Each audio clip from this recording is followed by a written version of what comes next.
Let's talk about it.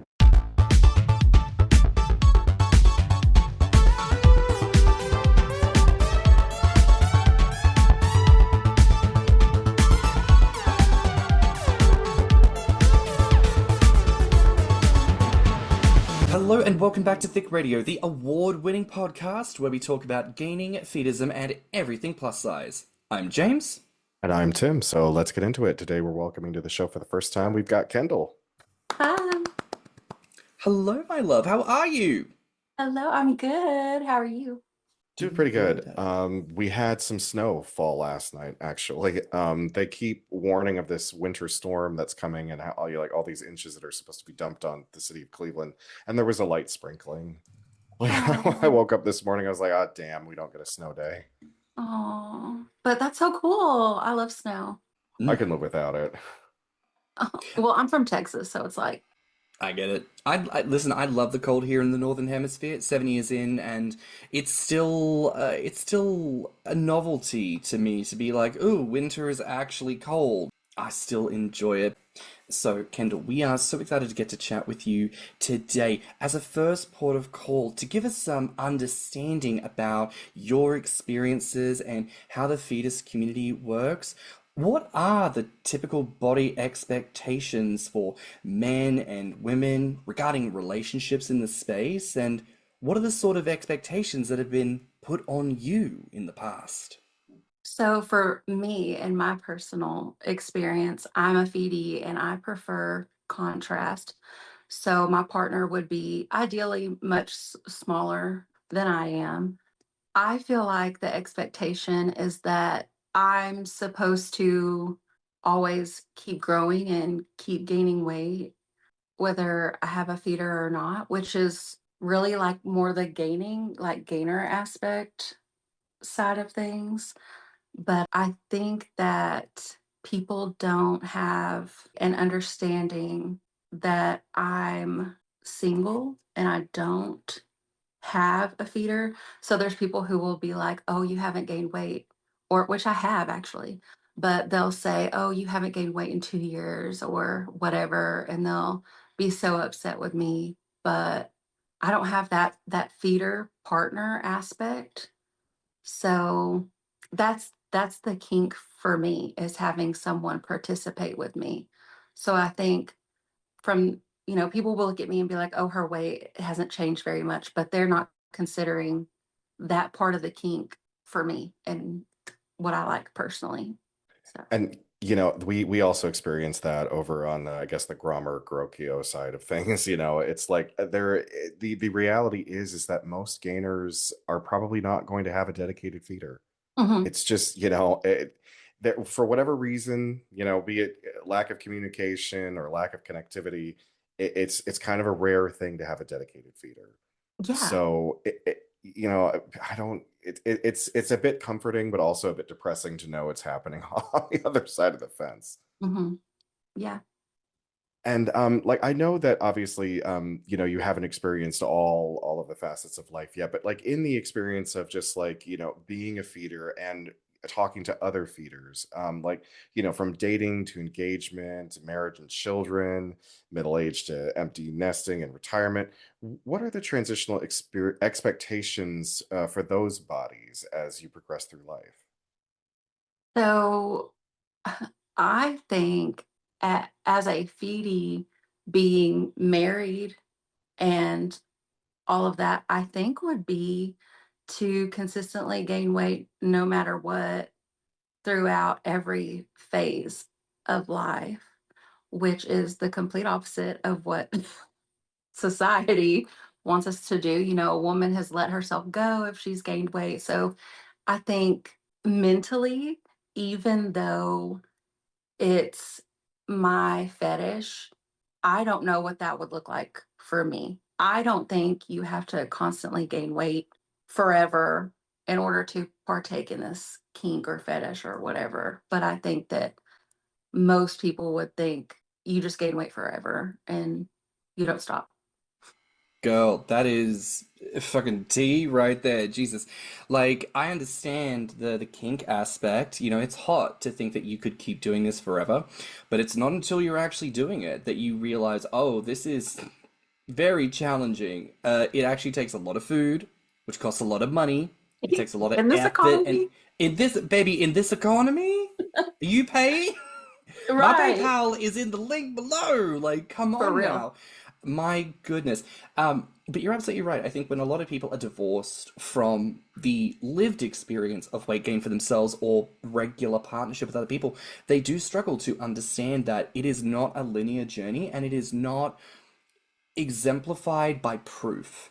You know, we Right. have this idea that it is our duty to constantly prove to other people, I am a gainer. See, look, I'm bigger. I've gained weight. I'm growing. I'm doing. Baby, what about like in the Bible it says be still? You know, Mm. like in the word of the Lord it says like calm down, Yeah, it have a does. break. So, you know, that's got to be a part of the journey at some stage is to just like breathe and be like, I achieved the fatness. Maybe I'll gain more later. Maybe Hmm. I'll do some kind of pivot to that transformation, but for right now, for whatever reason and mode, I'ma just take it easy, pump the brakes a little bit.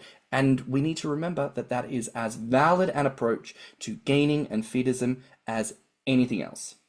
I was just gonna say that, like, I think, it's there's no respect for maintaining.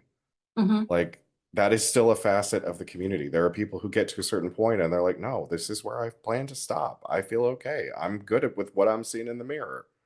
And then there are people that like to go beyond those borders and go to extremes, and God love them. They are free to do that. And I love that they are doing it. But like, Hmm. you can't place that expectation on every single person who identifies as a gainer or a No. feedee, or, however they put the label on themselves. That doesn't give you the right to then be like, oh, so that means that if we're going to be together, you're going to just keep on growing. And, Yeah. it's like, It's like, yes, I have this fetish, kink, whatever you want to call it, but I'm also a person, and that's not me.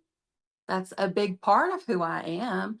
And like, yeah, it's going to show physically, but it's not there's more to me than just that. And you have to have, I think, a good relationship on top. That's really hard. I haven't found it, but I think you have to have a really good relationship with your feeder or feedie if you're on the other side, and understand that they're a person, they're a living human being. They're not just like a kink that you get to play with.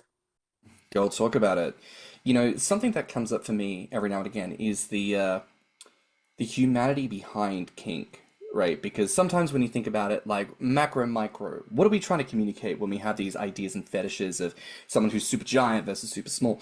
It's ideas of humanity and existentialism, things that we're working through as we have these fantasies, and maybe that's, you know, a woo-woo answer for some people who just enjoy what they enjoy, but baby, that's tea. Same thing, I think, with something like mpreg. People can get very confused and be like, well, why do people find this a turn on?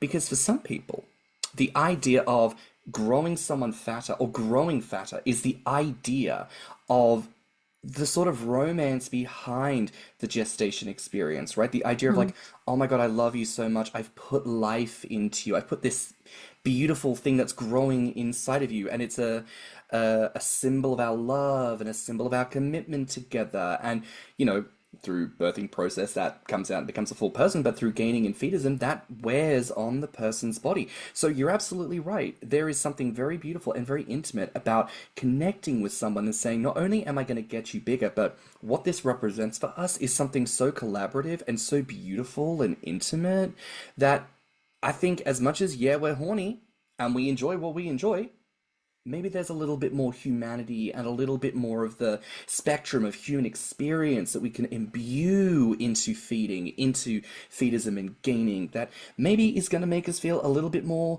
fully satisfied than just the sexy, sexy behind it all, you know? Oh yeah. Yeah, because we're not horny 24/7. I mean, if you are, whoa, that's insane. But yeah, when you're not horny anymore, how do you feel? Yeah. So to So, that point, Tim, how do you feel?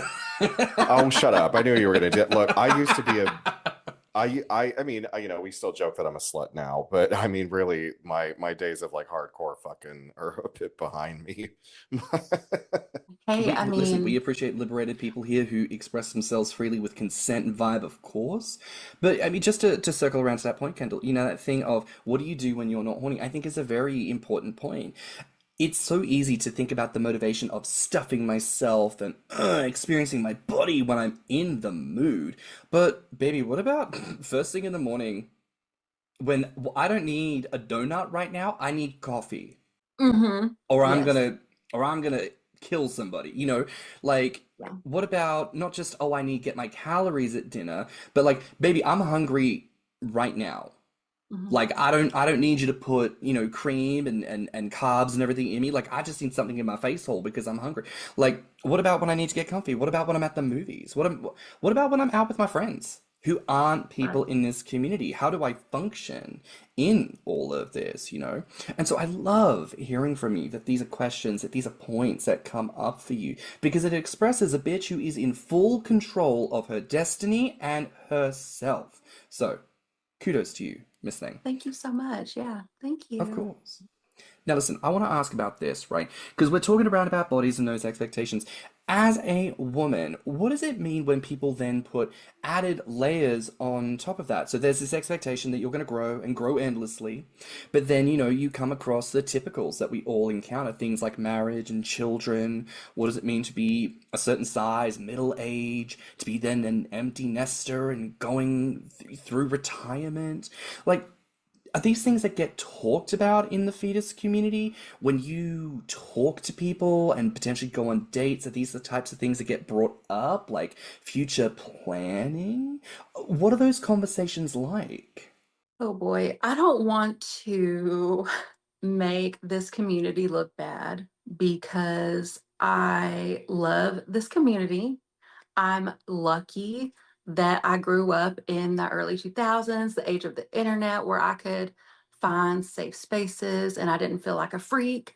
There was other people like me, but I will also say that there's a ton of, when I'm talking to men, there's a ton of men who are in relationships and with straight sized women and they're in the closet. So it's like a lot of the time when people are talking to me about the future, it's all fantasy, it's all sexual. None of it is serious at all. Like, I really cannot recall a serious conversation like that with somebody that was interested in me in recent years, since I've turned 30 at least, and I'm 33. So, yeah, no, this is not a space that talks about stuff like that.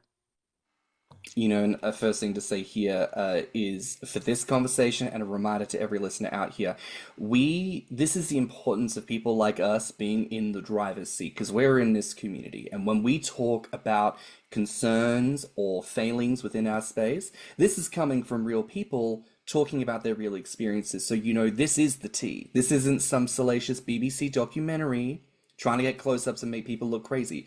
So when we talk about these real experiences, you've got to know that this is what it is. Mhm. And if anybody out there listening decides to feel a little butthurt and they go, well, I don't feel like that expresses me or my particular experience, two things. One, shut the fuck up. This is this person's experience. You don't get to question it. We talk about what is real to us here on this podcast. The second thing is if you think that it's incorrect or you think that your perspective is the one that needs to be centered and highlighted, then baby, our email is thickradio@gmail.com. You come into our inbox and you let us know what your experiences are and we take it from there. But Kendall, baby, in this moment, thank you for sharing because if this is the reality that you're experiencing and it's potentially the reality that so many others are experiencing, then we got to talk about that. We got to talk Mhm. about how there is this unspoken thing happening in the fetus community, and we need more people willing to speak on it. So, to that point, thank you for speaking your truth on it because that's what we're here to do today. Thank you. I think that especially right now, Ozempic thin is in, and it is worse than ever before, I believe. It is just, people are so ashamed to like fat women and or probably fat men as well. I mean, I have Oh, seen negative, nasty comments on men's reels, and I'm like, wow, that is insane. You know, it's crazy when they're coming for the men too. Tim? What? Well, no, because I feel like anytime Ozempic gets mentioned, I feel like we now need to have a little Tim soapbox moment because Oh, as a registered nurse, as a person who is aware of how these actually, things. I'm a licensed practical nurse, not a registered nurse. There's a Oh, difference. okay. An LPN. Yeah, I'm an LPN. There's a difference. Okay. Um, But just still. just so, just so that nobody comes for me because I don't need that liability. Um, Okay. Well, as a medical as bitch. a medical person, yes, I have gone to nursing school. I just haven't had as much education. But yeah, I have had a problem with Ozempic since it came out. I don't like the idea of using drugs for a disorder that you don't actually have. And I know that, these things get rushed through pharmaceutical trials and sometimes they get pushed out without FDA approval. And there has to be some kind of oversight on these things. I don't like it when you can get this stuff through the mail without ever having to see a doctor in the first place. I don't like creating shortages for people who actually need it. Um, and I don't like how Hollywood has really adopted it as like the drug du jour. And there are some people that used to look just fine that really don't anymore. And if you want to know what I'm talking about, look up Ozempic face and it will tell you everything you need to know. Baby, I'm offended when these people get on TV and they go, the latest celebrity who's taken Ozempic, and they pull up the now picture, and you could just hear that voice. They go, oh my God, he looks so great. He's just really looking after his body. And you just look at them and you're like, you look like you've got wasting disease. Your eyeballs are hanging out of the sockets. Like you look unwell. And we are telling bald face lies. We are telling these people, you look great, you look wonderful. They look like they're about to keel over. It's terrible. I'm They do. worried that Ozempic will bring back heroin chic, and that is something that never needs to come back. That was a Yeah. horrible idea, and that needs to die forever. Yeah, I agree. And I saw where Trump is trying to make it cheaper, which that's good for people who actually need it, but that's really bad for all the other people that just want it just because, you know. Listen, we need to talk about this, y'all, because this is something very concurrent that is happening, okay? Because we think to ourselves, as gainers and as feedies, oh, well, we're not intending to take Ozempic, so why would we be in a situation where increases or effects of Ozempic should affect us? Let me tell you, especially if you're in America, and you know I don't tend to get political on this shit, but we finna talk about this right now. There is a reason why SNAP benefits are getting cut back because they don't want you to have access to food, because they want you to lose weight. They want you to lose weight so that you are more likely to get work in practical jobs, that you can drive the capitalist machine. People aren't doing that, which is why they're cutting back on SNAP benefits. It is also why they are making Ozempic cheaper, because they are trying to garner your access to weight loss initiatives. And when it comes to the point that you cannot afford to eat and that you must lose weight in order to get a job, because of course they're fucking up the job market and the economy, you will be left with no option but to take the Ozempic, to lose whatever weight you can, to be more likely to get the jobs. You'll need to understand, if you think that it's not going to come for you, she's knocking It at the door. will. She's coming down It the will. road. Because I was going to mention too that they could, for insurance purposes, require you to start, making weight loss efforts, or they will charge you 2, 3, or 4 times the amount that they would normally charge. They used to do Yeah, that to smokers. Now they're going to do it to overweight people. because if you can evidence that, oh, it largely works for the majority of people, then you have no reason that you couldn't lose weight and go down to a lower premium. So there's absolutely no reason why we shouldn't charge you more for being on a higher premium. These things are coming, y'all. We need to be prepared and, at the very least, aware of our shit. So, pretty please, y'all, if you are listening to this and for some reason you are not aware of the nature of these things, I would implore you to go and do some Googling after this episode and get you aware of some things, get in contact with your local representatives, get involved in the politics, girl, because I promise you, it's coming. Now, It's scary. oh, But yet you can, I just saw a billboard for McDonald's that said, get an English muffin for $1 or 2 for $1, something like that. So it's like, you want people to lose weight, but what are poor people going to do? You know, if you're taking away SNAP benefits and you can get 2 breakfast sandwiches for $1, you could feed 2 kids. Anyway, it's crazy. Fat phobia is insane. And speaking of on that, on fat phobia and the expectations that are placed on feedees, and how do people like how do you navigate being a feedee with all of the regular societal expectations that are placed on women? Like how do you either subvert it, ignore it, or get or just blatantly rebel against it? I think the best thing someone can do is really, really, really dig deep and know themselves, learn who they are at their core. So it's like whenever there could be a day where someone loves their stretch marks and they're like, "Ooh, I love showing off my stretch marks." The next day they could hate them and be crying about them. Shit like that happens no matter who you are. But at the end of the day, if you are going to bed and you think about yourself and you're like, you know what? I really love these stretch marks. At the end of the day, I really like them. I really think that they're cute. That's the truth. Don't listen to I mean, it's hard to say, don't get brainwashed by society, but really know who you are at your core. Learn what you like, what you don't like. I think that that's just really, really, really important to know yourself. And then I only follow fat positive accounts on Instagram or Facebook. I'm not following any weight loss. I don't care if they're fat. I'm not following anything weight loss related. Just know who, or not know who your role models are, but I feel like we naturally try to find people that we relate to. So I would say look to those people in times of sadness, like Tess Holiday. She's not perfect, but she's fat and she's beautiful. And she just wrote a book called Take Up Space, y'all. And I'm going to try to like promote her. She don't know who I am. She's one of, I mean, everyone's vanishing because of Ozempic. So it's really, really hard. I would just say focus on the things that you relate to and things that make you feel good. Don't follow people who make you feel bad about yourself or feel like that you have to change for somebody.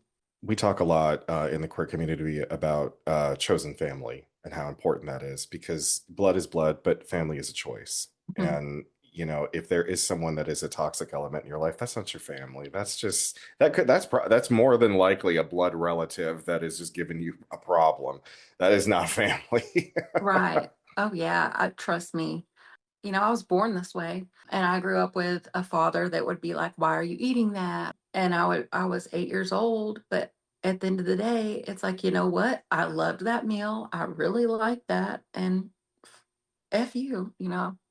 Mm, You got to be baby. strong. You got to focus on your mental health.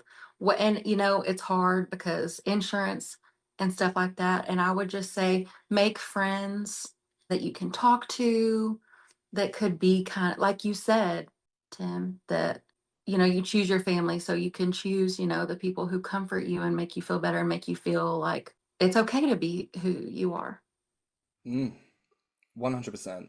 Standing your ground, 10 toes down on the realities of your situation. People think when we say you have to stand in that confidence that it's like, oh, I should confess to my family and friends that this is what baby, no, No. you don't gotta tell them about the dicks you suck. You don't gotta tell them about what you do in the privacy of your own home.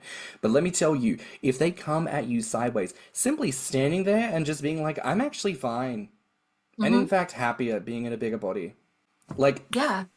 that phrase alone will trip them up because we don't hear it in the world. And they hear that from you and then they go, "Oh, okay then. Well, if you're happy, I guess I'll Hmm. leave it alone." And fabulous. You'd be surprised how quickly that deters so many people. And if after that point people are still acting crazy, then guess what? They were always fucking crazy. And now you know for damn certain you gotta put up some big old barriers with these people and get the fuck out of Dodge. They are Hmm. not people you want in your life. Right. And even like normal straight sized people probably get like, "Oh, you need to lose weight or whatever." But yeah, like what you said, just being like, "I like the way that I am," it usually shuts them down. Now, there is something I would like to ask about because there are expectations that are placed, of course, with typical binaries. It's expected that within men and women, that if there is like a typical dominance and submission, right? The idea that a man is typically dominant, that a woman's submissive, all this. I would like to query this for you. When you think about your own experiences, your own fantasies, does dominance and submission play a part in that, or is it like not really a thing? I would say like there's undertones of it. Like I'm down bad when it comes to fetishism. I'm into like dark stuff, okay?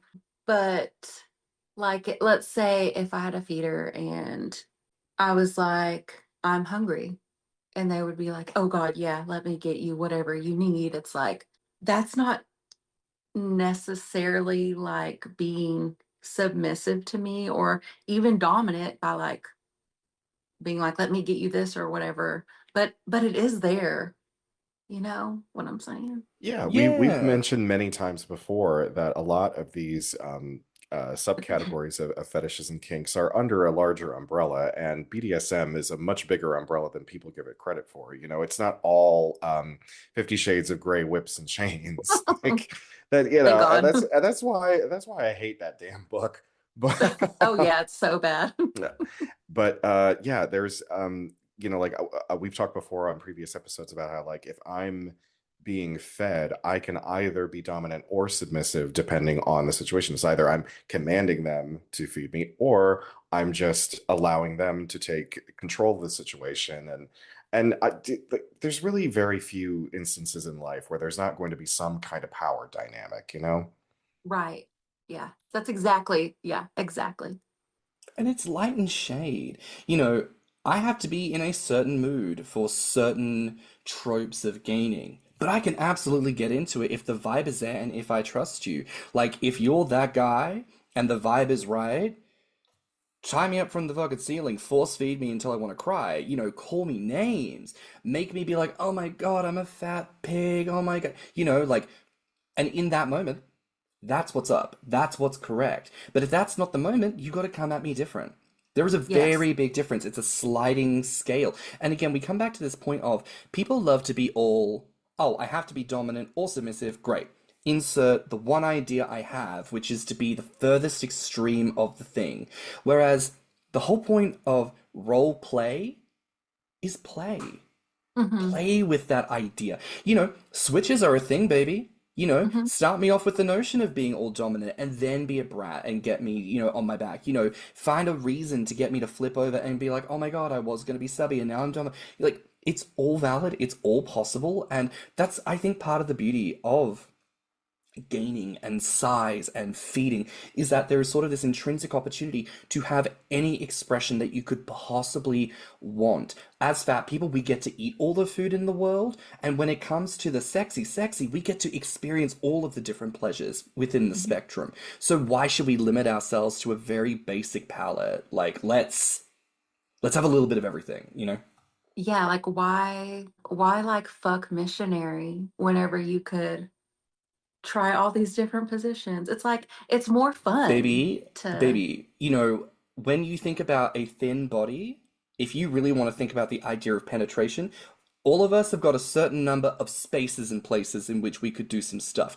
When you are dealing with a beautiful big body, you have suddenly got rolls and folds, you've got cavities and valleys and peaks and troughs. You have got so many places that you can experience, put different things, angles and twists. Like, literally, it is like playing with fucking Play-Doh. Like, you can do so much yeah, with it. Why would you keep it to, like, one very basic thing? You can do so much. Oh my God.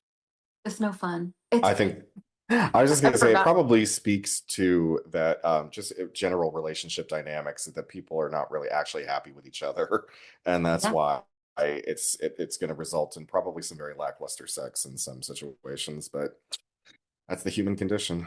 And toxic masculinity, the way that men are taught, you have to be a certain way, that's probably also part of it. James and I often talk about how sometimes like the presence of fat can kind of be the creator of the non-binary, right? Because like you get to a certain level of weight and masculine and feminine shapes kind of become indistinguishable from each other. You know, like a Mhm. man can grow enough in his chest to resemble breasts. Mhm. You know, and sometimes if women, if they gain more in the belly than in the breasts, then it can look a little bit more masculine. And you know, so in your own experience, like how do you perceive that? Like, do you think it changes masculine and feminine qualities? Yeah, so I've definitely seen in this community where people can be just as brutal as regular society talking about people's bodies. I'm like, dang, like, do y'all really like fat people? Like, are you sure? Luckily, I am feminine. I do have a big belly, but in this community, I think that's a big deal. I do think that, like, like the cis gender roles. Oh yeah, it's a big, big deal in this community. Do you feel the pressure to be hyper feminine? Like do you feel that like you're like how do I word this? Like I'm trying to ask like do you feel like you're regularly a girly girl or do you feel like you have to ramp that up for your audience for the people who are looking for you on Phoebe and things like that? Like you have to almost uh take it to an extreme. So I'm a very girly girl, which is a girly girl, which is very good for the society that we're in because yikes, I'm very lucky in that way. But I do feel like I can't have a hair out of place. I have to always have my makeup done because, especially, I know it's not really Ozempic related, but I feel like it's gone so far to where, like, if you don't look perfect, like from head to toe, people are just going to pick you apart.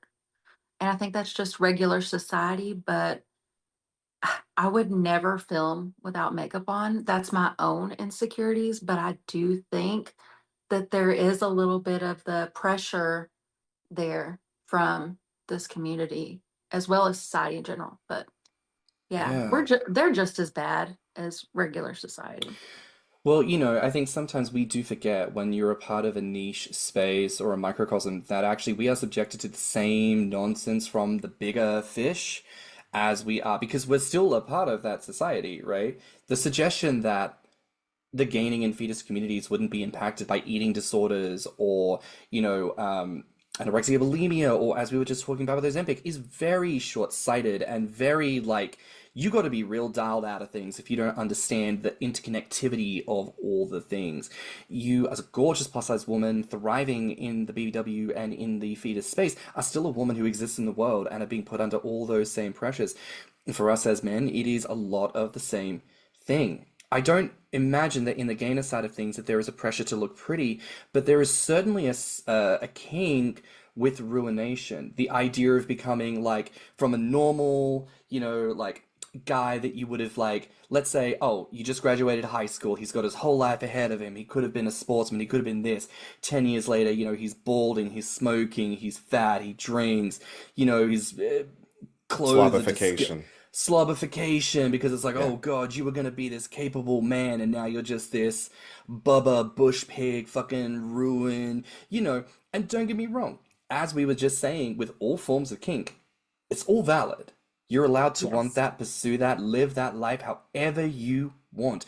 But in the same regard that for yourself, there is a pressure to look beautiful and it manifests in that way within the fetus community, so too does the uglification of men on the gainer side of things. And we even see that when we think about all the gainer documentaries that we've had to watch, all the feeder ones. If it's a straight couple, and it almost always is, it is a gorgeously dolled up, very beautiful fat woman, and a man that is made to look like Severus Snape, like he just crawled out of the bog. Because that is the image that is concocted of Mhm. people, so even if you're not gaining, you're still like, as a man, there's this idea put on that, like, oh, she's beautiful but you got a bucket. So like, you are right. These expectations, and they cross all the boundaries. It's across all of Mhm. it. And I think like being in this space, like you said about eating disorders, it could make it worse because you're told to be thin, but you want to be fat and it's so conflicting. Like I just feel like it could be worse. Like my high school experience, I was so confused and I was so afraid to eat what I wanted or to eat too much or, because I was probably like a size like 16 in high school, probably like 200 pounds, and people were calling me fat. So I was like in a very negative way. And so I was really scared to be myself. I was mentally strong and overcame that myself, but it can definitely be made worse, I would say.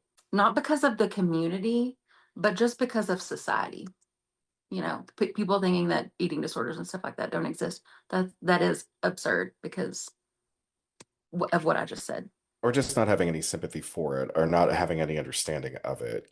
Like people have this really condescending attitude towards eating disorders, like saying, or disordered eating, saying like, oh well, it's because you lack willpower, or it's because you're too weak, you're this, that, the other.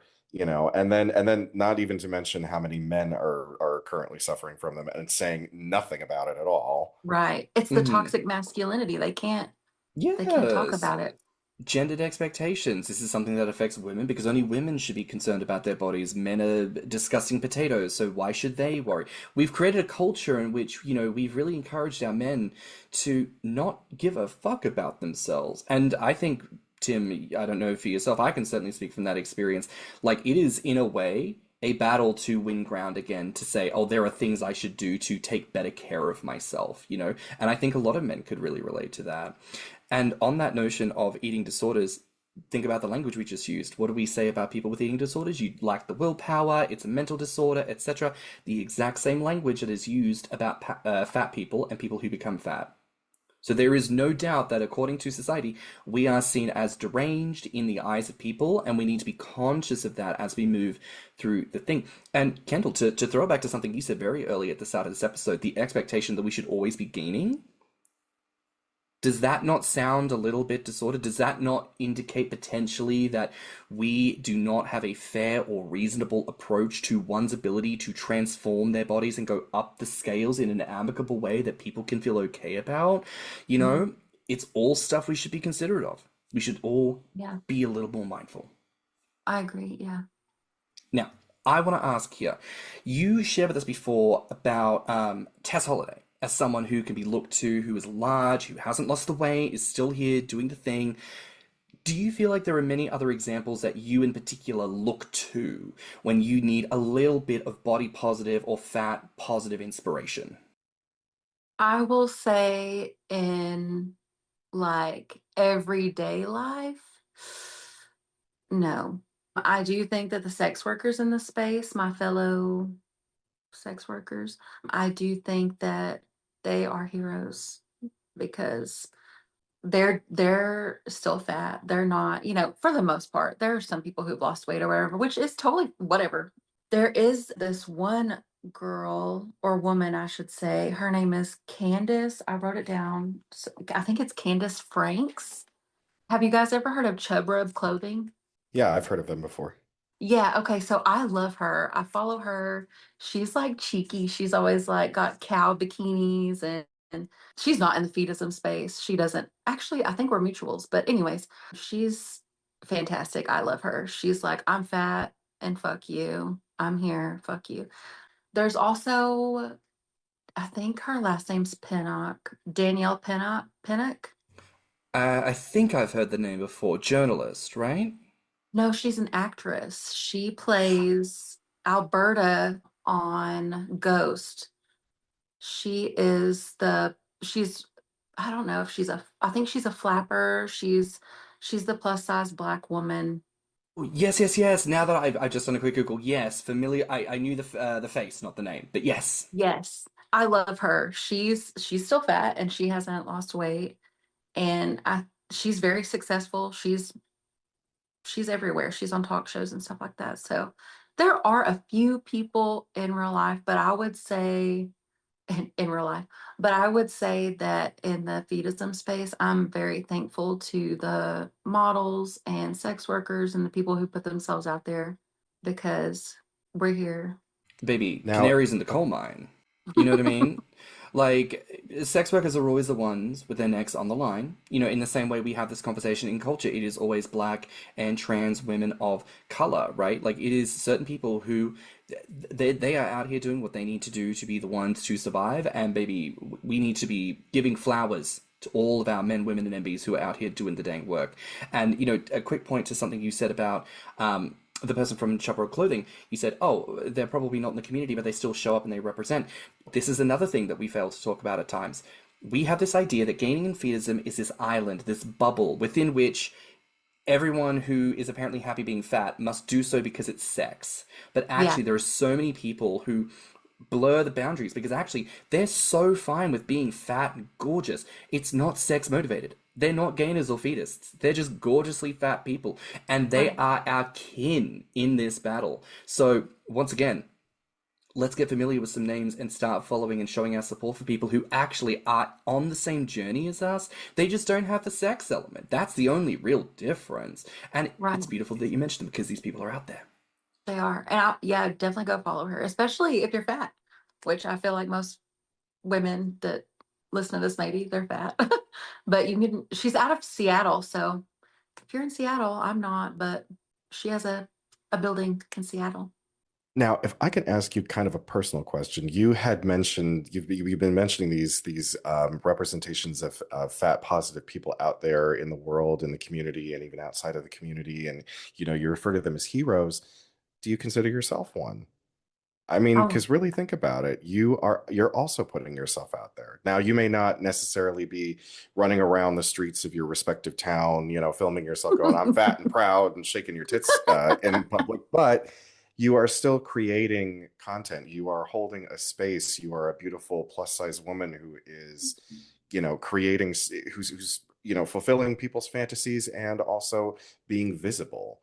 Because there are other plus size women who could look to you and say, you know what, I want to be as beautiful as she is. I want to be as sensual as she is. I want to be, you know, I, what do I do to, okay, so don't ever minimize yourself. That's, like the Tess Holiday book, Take Up Space.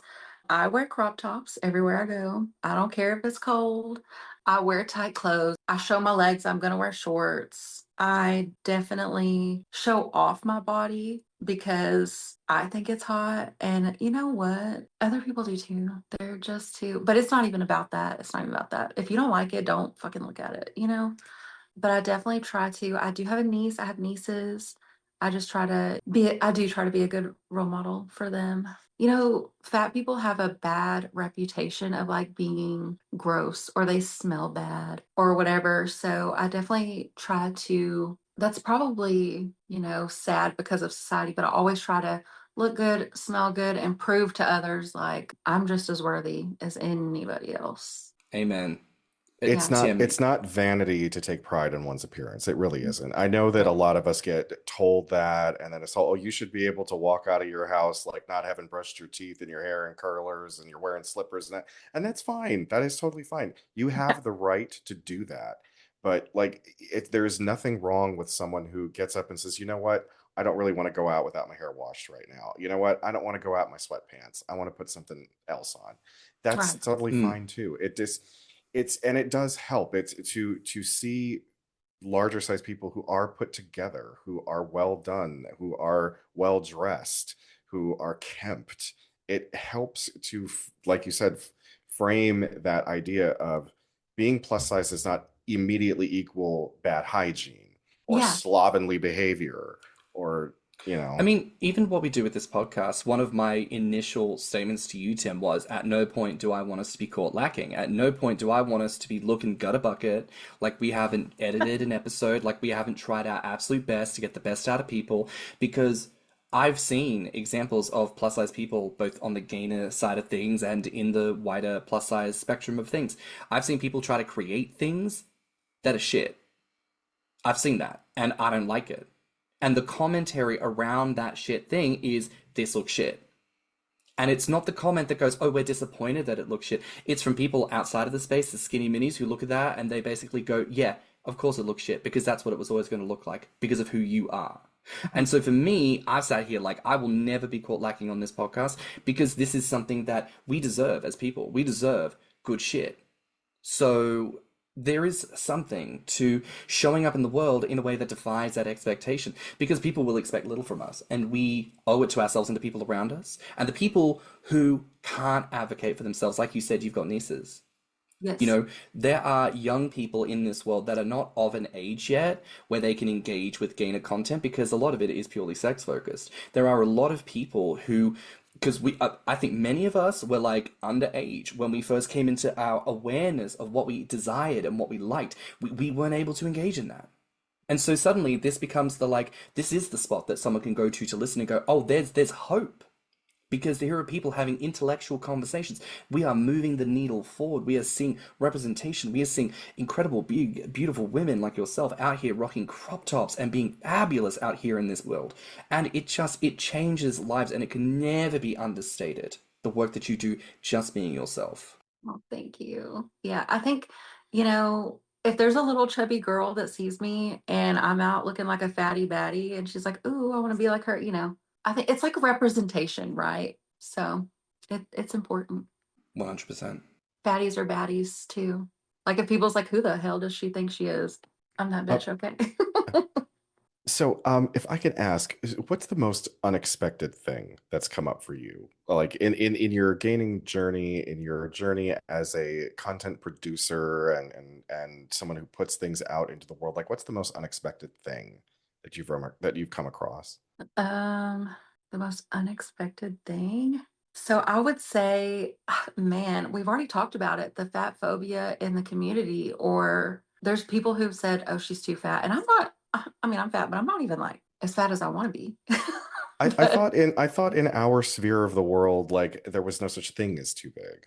You right. know, like I know people have their individual preferences when it comes to relationships, and they might say, "Well, I'm not like trying to be with someone who is, over a certain amount of weight at this point in their life because like I want to help them eventually reach that." So I get that people have individual body preferences, but like to say that, "Oh no, you're too fat," like why even bother Because saying it then? well, baby, remember, the amount of people who are not on the active gaining journey, they haven't had to unpack their internalized fat phobia, which means for them, when they look at a big, beautiful woman, yes, she is in her confidence and in her power and doing her thing, but in their mind, they go, object. You're a fetish. That is all you are. And the moment you are no longer the ideal that tempts my sexual appetite, they feel perfectly at liberty, like a child with a toy. I'm done playing, throw it out of the cot.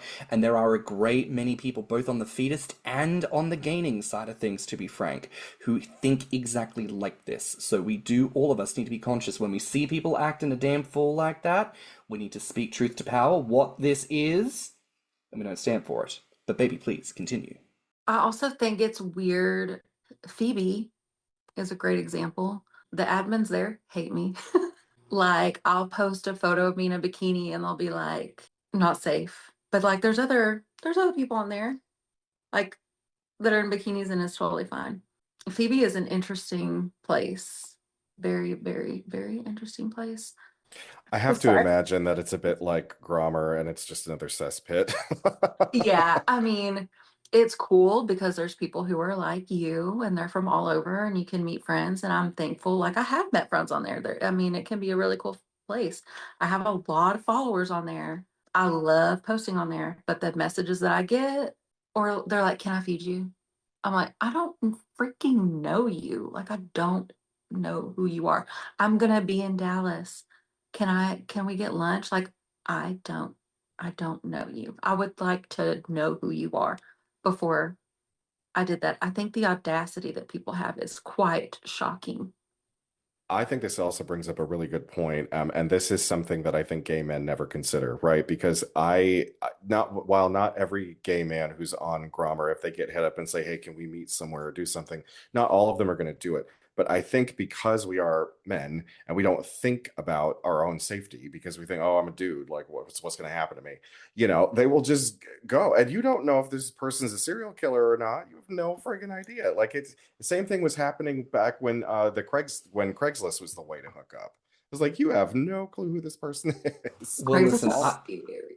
I will say I don't know that it's men who choose not to care about their safety. I think it's a privilege of men who Or have the never. privileges, yeah, that's really It what I is was the getting at. It's okay. It's the privilege of let's make sure we speak truth to power here. It is the privilege of men who have never before been in a position where they have to fear for their safety through sexual narratives. And now the shoe's on the other foot and they don't know because arguably the only benefit there for women is you'll have had a lifetime of being taught to be cautious and take care of yourselves in that way. Gay men have not.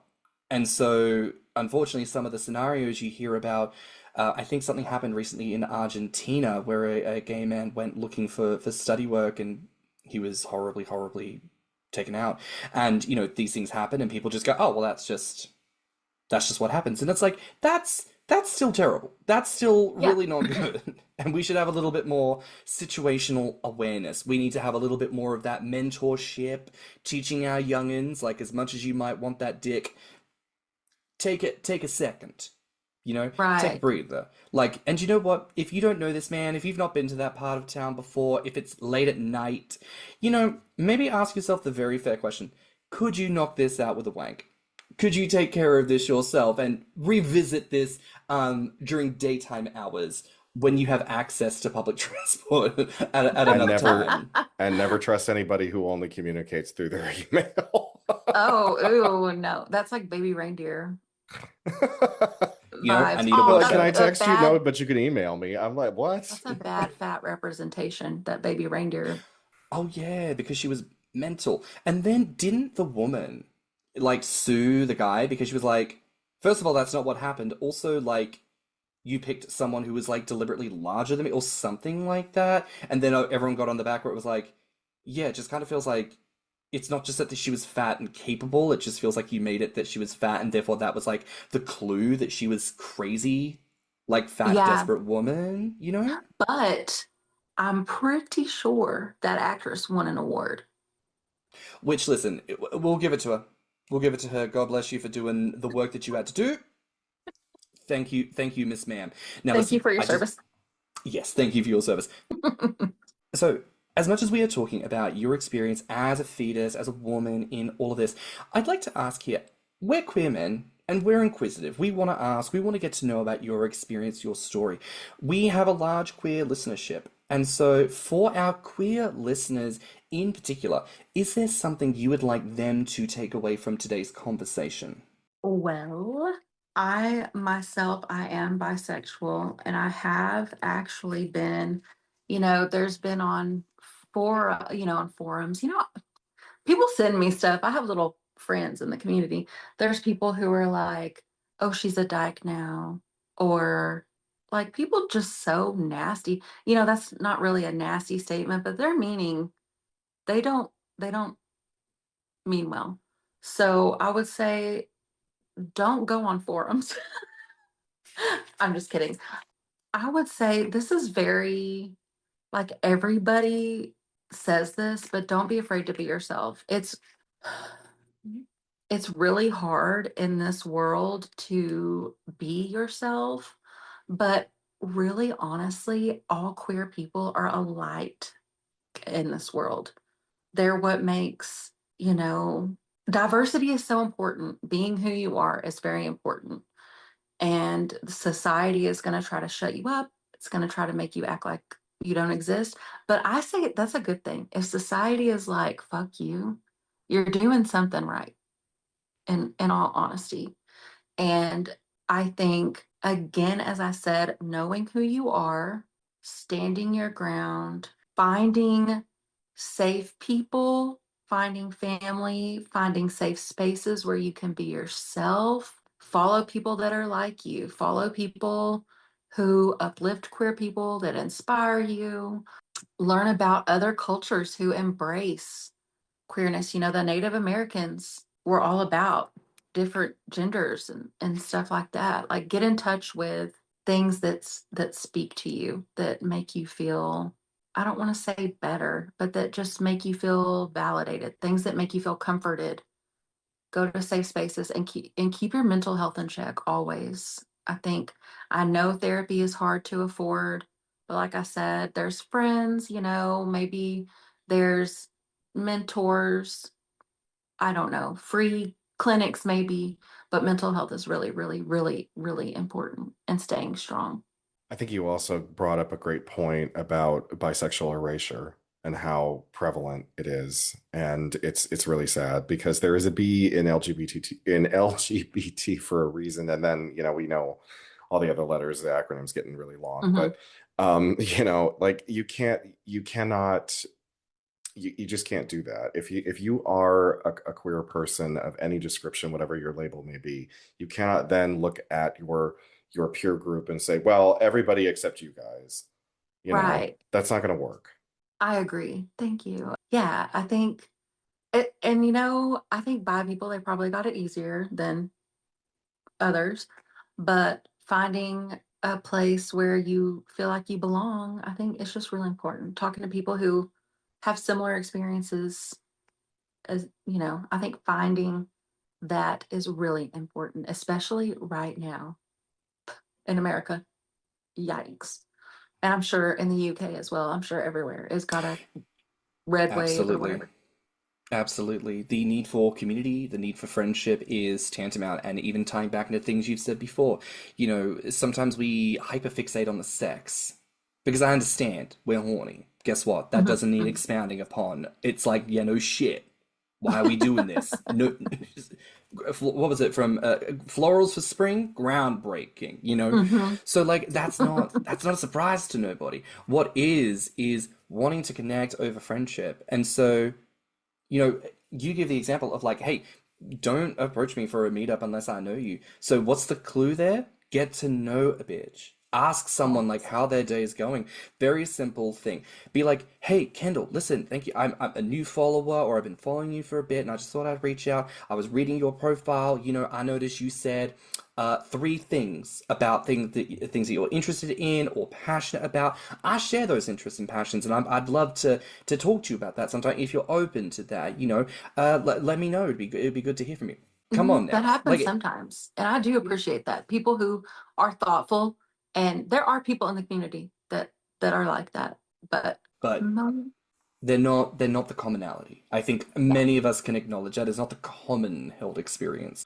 So, to kind of wrap things up here, what advice do you have for people in the fetus community? They're still coming to terms with changes in their bodies and their life, and they're trying to navigate all this. What would you say to them? I would say be safe, be careful. People don't always have the best intentions, no matter what space you're in. In real life, you think you're in this safe space, which it's safe to be fat in this space.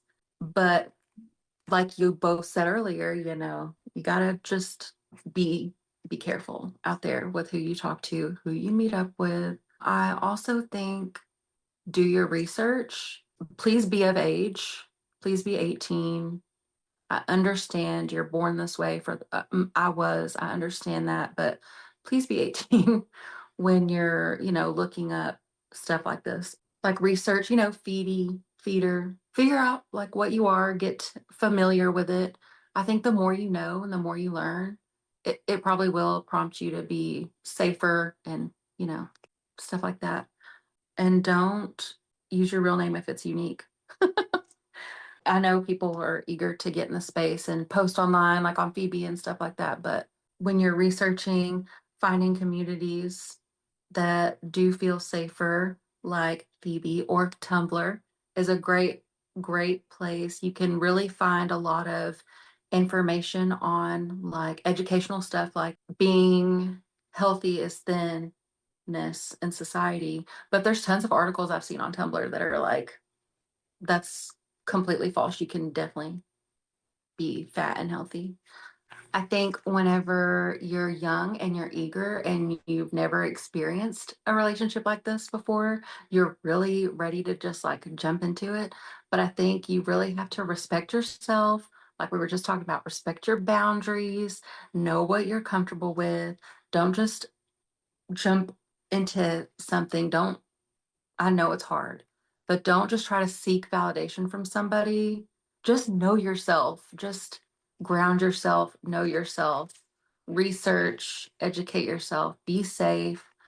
And I would also say, as I've said before, follow fat positive creators outside of the space. I think that not making fetism your whole world is really important. And I think it's also important to know the history of fat people. Like, thin has not always been in. I would research, fat people have always been here. It's not weird. It's okay to feel how you feel. It's okay for your body to change. Put yourself first. Remember who you are, what you like, and that you're good enough and you matter. I know that's really long-winded, but in the Ozempic thin is in society, you have to be mentally strong. Just check in with yourself, make friends, and know that it's okay. It's okay to be yourself. It's okay to be fat. Frankly, it's beautiful. It's amazing. Stick to your guns and don't change. Don't change for anybody. And don't repress it, because that's only hurting you and everybody around you. I wouldn't worry about having a lot to say there at the end, because frankly, my dear, there is a lot to be said. There is a lot of guidance and a lot of truth that needs to be spoken to a lot of people, especially the youngins who do not know what the tea is. And again, this is why we're blessed to have you here with us on the podcast, baby, because you are speaking truth to power. And, I think this is the importance of having conversation.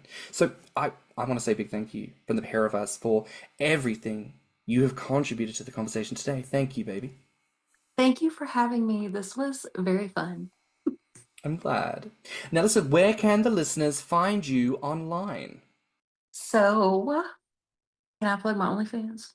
Yes, ma'am. Yeah, baby, you better plug it. You better tell us everywhere. Because you gave us a little image earlier that you wear crop tops and you got titty bouncing down the road. I know that people want to subscribe to OnlyFans and see what's been going on behind the paywall. You can definitely find me on onlyfans.com/thickhungryhoney. I'm on Instagram. My last one got nuked, so it's the thickhungryhoney, which is very annoying. But if you do go to my Instagram, you can click on my link tree, and it's a link to like my Feabie, my Tumblr. It's Thicc Hungry Honey on everything. Instagram just has the in front of it. Well, y'all, that is it for another week here on Thicc Radio. Please remember to like and subscribe, rate us 5 stars, and leave us a good review. Now, if you like this episode, the podcast, our guest, or just us in general, please share it with your friends and encourage them to tune in. You can find me on Instagram and BlueSky at stannnum. And you can find me on Instagram at thickymouse and Grommr at Orpheus. You can also find us on Instagram, YouTube, and TikTok at Thicc Radio, or visit our website at podpage.com/thickradio. If you'd like to become a financial supporter of the show, you can donate through our PayPal, and you can always email us at thethickradio@gmail.com. So until next time, bye, Fats. Bye, Fats. Bye, Fats. Let's talk about it.